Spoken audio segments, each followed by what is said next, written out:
اقبال نے کہا تھا حب دولت تلف می سازت زکات، زکات حب دولت کو زائل کرتی ہے، جب اللہ کی راہ میں لٹاؤ گے تو اس سے کم بھی نہیں ہوگا۔ میرے حضور نے 3 چیزیں قسم کر کے کہی، حضرت ابو کبشہ الانماری رضی اللہ تعالیٰ عنہ سے مروی ہے۔ میرے حضور نے ارشاد فرمایا اگر کوئی شخص کسی کو معاف کر دیتا ہے تو اس کی عزت کم نہیں ہوگی، میں محمد اللہ کی قسم اٹھاتا ہوں۔ دوسری بات میرے حضور نے فرمائی کہ جو شخص مانگنے لگ جاتا ہے، سوال کا دروازہ کھول لیتا ہے، اللہ اس کے لیے محتاجی کا دروازہ کھولتا ہے، اس کی کبھی کمی پوری نہیں ہوتی۔ اور تیسری بات میرے حضور نے قسم کر کے کہی ما نقص مال عبد من صدقہ، کہا میں اللہ کی قسم اٹھا کے کہتا ہوں کہ صدقے سے مال کم نہیں ہوتا، صدقے سے مال گھٹتا نہیں ہے۔ تو ایک تو مال بھی نہیں گھٹے گا، یہ ضمانت کس کی ہے؟ میری نہیں ہے، یہ رسول اللہ کی ضمانت ہے۔ ایک تو مال بھی کم نہیں ہوگا، اور دوسرا یہ ہے کہ حب دولت ختم ہوگی۔ حب دولت تلف می سازت زکات، یہ ماہ سیام آ رہا ہے تو زکات سے حب دولت کو کم کیجئے، بلکہ صدقات دیجئے، نفلی صدقات کیجئے، غرباء کی مدد کیجئے، مساکین کی مدد کیجئے، اپنے غریب محتاج رشتہ داروں پہ غور کیجئے، ان کی مدد کیجئے، اپنی ہمسائیگی میں دیکھیے، پردے سے مدد کیجئے، ان کی عزت نفس بھی مجروح نہ ہو۔ یہ جو نمائش لگا کے 10 اخباروں میں چھپوا کے لوگوں کی مدد کرتے ہیں، اس سے گریز کیجئے۔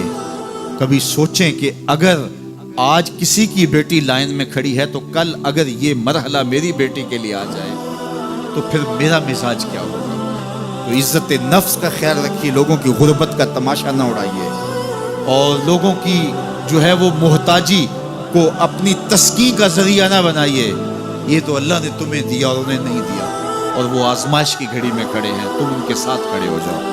تو لوگوں کی مدد کیجئے، دکھیوں کے کام آئیے، مساجد کی جو ہے وہ تعمیر کیجئے، مدارس دینیا کے ساتھ وابستہ رہیے، اور لوگوں کی فلاح کے لیے، بہتری کے لیے کام کیجئے۔ اللہ نے آپ کو دیا ہے، یہ مال یہاں رہ جانا ہے۔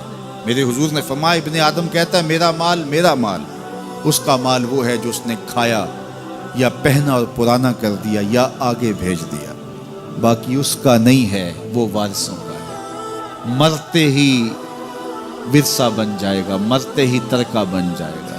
کفن بھی میلا نہیں ہونے دیں گے کہ بعض اولادیں تو بانٹ لیتی۔ اللہ اکبر، وہ گھر جو ان کے لیے بنایا تھا، ایک رات بھی تجھے اس گھر میں رکھنے کے لیے تیار نہیں ہوں گے۔ آج تیرا نام چھن گیا، آج کوئی یہ نہیں کہتا کہ پیچھے اس امام کے اور حاضر اس چودھری صاحب کے، حاضر اس میت کے۔ آج تو ڈیڈ باڈی بن گیا، آج تو میت بن گیا۔ آج خان صاحب، ملک صاحب، چودھری صاحب، پیر صاحب، مفتی صاحب، تیرے سارے ٹائٹل چھین لیے گئے۔ آج پیچھے اس امام کے اور دعا واسطے حاضر اس میت کے، آج تو میت بن گیا۔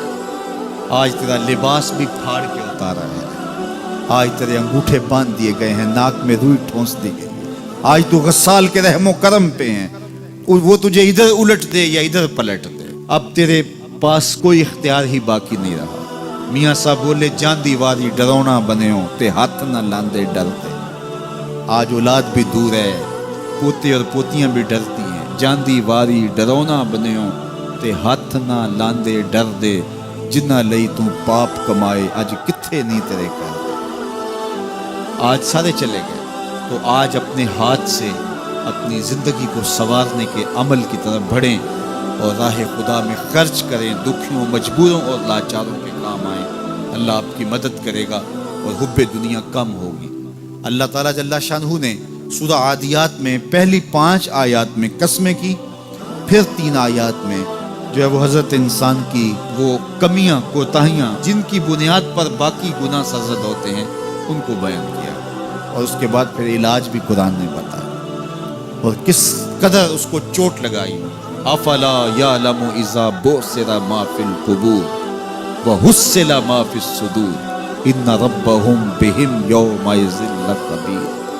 افلا یعلم اذا بعثر ما فی القبور، اے اکڑ کے چلنے والے، اے ناشکر انسان، اے دولت کے پجاری، وہ وقت یاد کر جب تو قبر سے اٹھایا جائے گا۔ اس وقت کفن بھی چھین لیا جائے گا، اب سب کو چھین لیا گیا، دولت، بینک بیلنس، تیری جائیدادیں، پلازے، گاڑیاں، گھر، کوٹھیاں، بنگلے، سب کچھ یہیں رہ گیا، صرف ایک چادر کفن کی لے کے جا رہا ہے۔ لیکن جب قبر سے اٹھایا جائے گا یہ کفن کی چادر بھی رہ جائے گی، برہنہ اٹھایا جائے گا۔ اللہ اکبر، نہ پاؤں میں جوتے، نہ سر پہ پگڑی، نہ بدن پہ کپڑا، برہنہ اٹھایا جائے گا۔ سیدہ عائشہ رضی اللہ تعالیٰ عنہ نے سنا تو کانپنے لگی، عرض کی حضور قبر سے برہنہ اٹھائے جائیں گے تو ایک دوسرے سے حیا نہیں آئے گی؟ فرمایا عائشہ معاملہ اس سے بھی آگے ہے، کسی کو ہوش ہوگی تو حیا آئے گی، ہوش اڑے ہوئے ہوں گے، خوف قیامت طاری ہو، قبروں سے یوں لوگ اٹھائے جائیں گے۔ افلا یعلم اذا بوسر ما فی القبور، اب بوسرا کا جو مفہوم ہے، جو ترجمہ اور معنی ہے وہ تو رہے، بوسرا کا جو صوتی آہنگ ہے، جب بولتے ہوئے ایک جھٹکا لگتا ہے تو قبروں سے اٹھتے ہوئے لوگوں کی کیفیت معلوم کرنے کے لیے بوسرا کا صوتی آہنگ ہی کافی ہے۔ افلا یعلم اذا بوسر ما فی القبور وحصل ما فی الصدور، حصلہ کے اوپر جو تشدید ہے یہ معنی کو کتنی خوبصورتی کے ساتھ ایک مجسم پیکر میں سامنے لا رہی ہے۔ اللہ فرماتا پھر وہ وقت آئے گا جو سینے میں ہوگا وہ تشت ازبام ہو جائے گا۔ آج آپ مجھے نیک سمجھتے ہیں، میں آپ کو اچھا سمجھتا ہوں، لیکن میرے سینے کے اندر کیا چل رہا ہے یہ آپ کو نہیں پتا۔ یہ میں تقریر چہک چہک کے کر رہا ہوں، اس کے پیچھے کیا ہے؟ میں آپ کے دل اپنی جانب موڑنا چاہتا ہوں، آپ کی جیبیں خالی کرنا چاہتا ہوں، یا میں آپ کے سامنے پاک اور ستھرا اور بڑا جو ہے وہ نیکوکار بننا چاہتا ہوں، یا میرا مقصد رضائے الہی ہے؟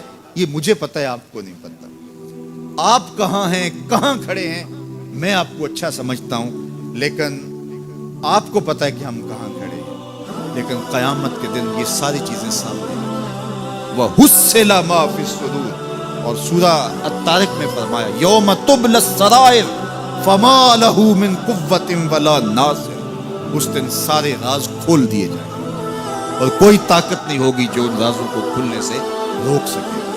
آج طاقتور کی بات نہیں کھلتی اور کمزور کی بات اچھال دی جاتی، لیکن وہ وقت آنے والا ہے یوم تبلی السرائر فما لہ من قوت ولا ناصر، نہ زور کے بل پہ، نہ زر کے بل پہ، نہ کسی اور بل پہ کسی کام کو روکا جا سکے گا، ہر شے تشت ازبام ہو جائے گی۔ وہ کتنا سخت دن ہوگا، اے داور حشر میرا نامہ اعمال نہ پوچھ، اس میں کئی پردہ نشینوں کے بھی نام آتے ہیں، تو وہ کتنا سخت دن ہوگا۔ وَحُصِّلَ مَا فِي الصُّدُورِ إِنَّ رَبَّهُمْ بِهِمْ يَوْمَئِذٍ لَخَبِيرٌ، بے شک ان کا رب اس دن ان سے خوب باخبر ہوگا۔ وہ آج بھی باخبر ہے، لیکن آج کئیوں کو یقین نہیں کہ وہ باخبر ہے، لیکن اس دن سب کو یقین ہو جائے گا کہ میرا رب اس سے باخبر ہے۔ جب پرانی تصویریں چلنا شروع ہو جائیں، جب ساری ویڈیو سامنے آ جائے گی، زندگی میں جو کیا، تنہائی میں، اعلانیہ، خفیہ، جہاں جہاں جو کیا، داد عیش تھی،